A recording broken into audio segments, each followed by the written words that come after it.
The life of the plants consists in simple existence, so their enjoyment of life is a purely and absolutely subjective, torpid contentment. With the animals there enters knowledge, but it is still entirely restricted to what serves their own motivation, and indeed their most immediate motivation. That is why they too find complete contentment in simple existence, and why it suffices to fill their entire lives, so that they can pass many hours completely inactive without feeling discontented or impatient, although they are not thinking but merely looking. Only in the very cleverest animals, such as dogs and apes, does the need for activity, and with that boredom, make itself felt, which is why they enjoy playing, and why they amuse themselves by gazing at passers-by, in which respect they are in a class with those human window-gazers who stare at us everywhere, but only when one notices they are students really arouse our indignation.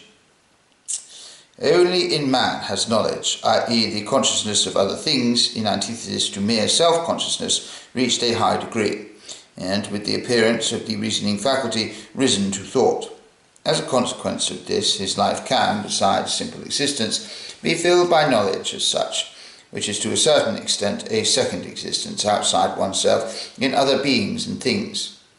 With man too, however, knowledge is mostly restricted to what serves his own motivation, although this now includes motivations less immediate which, when taken together, are called practical knowledge. On the other hand, he usually has no more free, i.e. purposeless, knowledge that is engendered by curiosity and the need for diversion. Yet this kind of knowledge does exist in every man, even if only to this extent. In the meantime, when motivation is quiescent, the life of man is to a large extent filled by simple existence, to which fact the tremendous amount of lounging about that goes on, and the commonness of that kind of sociability, which consists chiefly in mere togetherness, without any conversation, or at the most very scanty conversation, bear witness. Indeed, most people have, in their hearts, even if not consciously, as the supreme guide and maxim of their conduct, the resolve to get by with the least possible expenditure of thought, because to them thinking is hard and burdensome. Consequently, they think only as much as their trade or business makes absolutely necessary, and then again as much as is demanded by their various pastimes, which is what their conversation is just as much as their play, but both must be so ordered that they can be tackled with a minimum of thought. Only where intellect exceeds the measure needed for living does knowledge become more or less an end in itself. It is consequently a quite abnormal event if in some man intellect deserts its natural vocation, that of serving the will by perceiving mere relations between things in order to occupy itself purely objectively. But it is precisely this which is the origin of art, poetry and philosophy, which are therefore produced by an organ not originally intended for that purpose. For intellect is fundamentally a hard-working factory hand, whom his demanding master, the will, keeps busy from morn to night. But if this hard-driven serf should once happen to do some of his work voluntarily during his free time, on his own initiative and without any object but the work itself, simply for his own satisfaction and enjoyment, then this is a genuine work of art. Indeed, if pushed to an extreme, a work of genius. Such a purely objective employment of the intellect, as well as lying behind all artistic, poetical and philosophical achievement of the higher kind, also lies behind all purely scientific achievement in general, is already present in purely scientific study and learning, likewise in any free reflection, i.e. reflection not involved with personal interest, upon any subject whatever. It is the same thing, indeed, which inspires even more conversation if its theme is a purely objective one, i.e. is not related in any way to the interest and consequently the will of those taking part in it.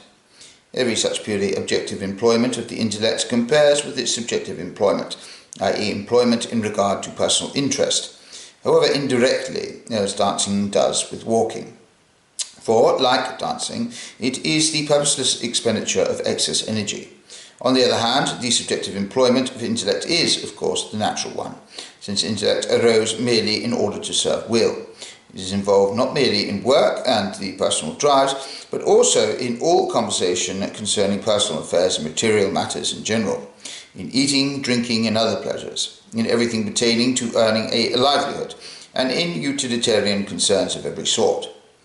Most men, to be sure, are incapable of any other employment of their intellect, because with them it is merely a tool in service of their will, and is entirely consumed by this service, without any remainder. It is this that makes them so arid, so brutishly earnest, and incapable of objective conversation, just as the shortness of the bonds joining intellect to will is visible in their face.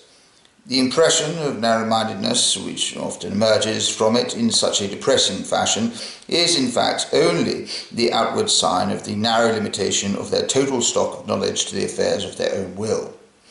One can see that here there is just as much intellect as a given will requires for its end, and no more, hence the vulgarity of their aspect, and hence also the fact that their intellect subsides into inactivity the moment their will ceases to drive it.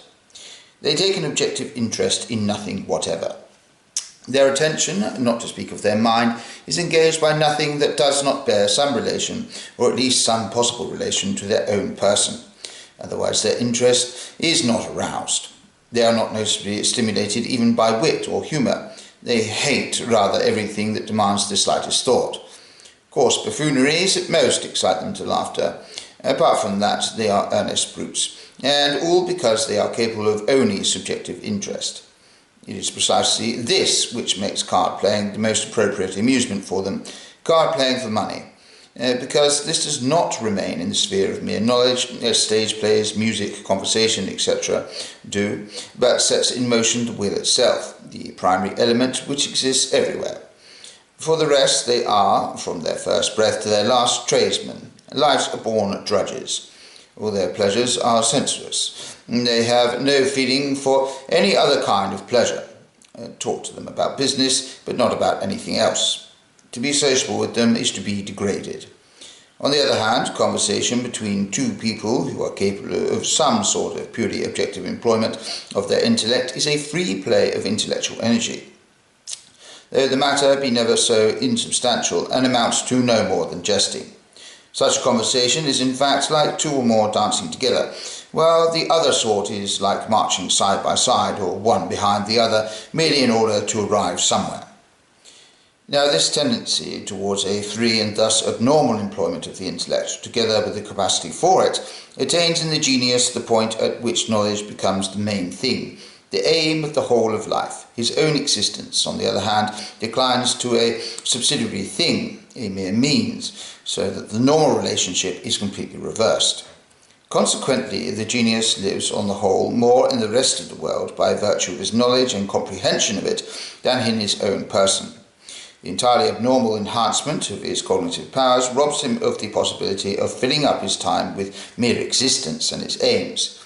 His mind needs to be constantly and vigorously occupied. He thus lacks that composure in traversing the broad scenes of everyday life, and that easy absorption in them which is granted to ordinary men. So that genius is for the ordinary practical living appropriate to normal mental powers an ill endowment and, like every abnormality, an impediment. For with this intensifying of the intellectual powers, intuitive comprehension of the outside world achieves so great a degree of objective clarity and furnishes so much more than is requisite for serving the will that such an abundance becomes a downright hindrance to this service, inasmuch as to contemplate given phenomena in themselves and for their own sake constantly detracts from the contemplation of their connections with the individual will and with one another, and consequently disturbs and obstructs any clear comprehension of these connections. For the service of the will, an entirely superficial contemplation of things suffices, a contemplation which furnishes no more than their bearing on whatever aims we may have and whatever may be associated with these aims, and consequently consists of nothing but relationships, with the greatest possible degree of blindness toward everything else. An objective and complete comprehension of the nature of things enfeebles knowledge of this sort and throws it into disorder.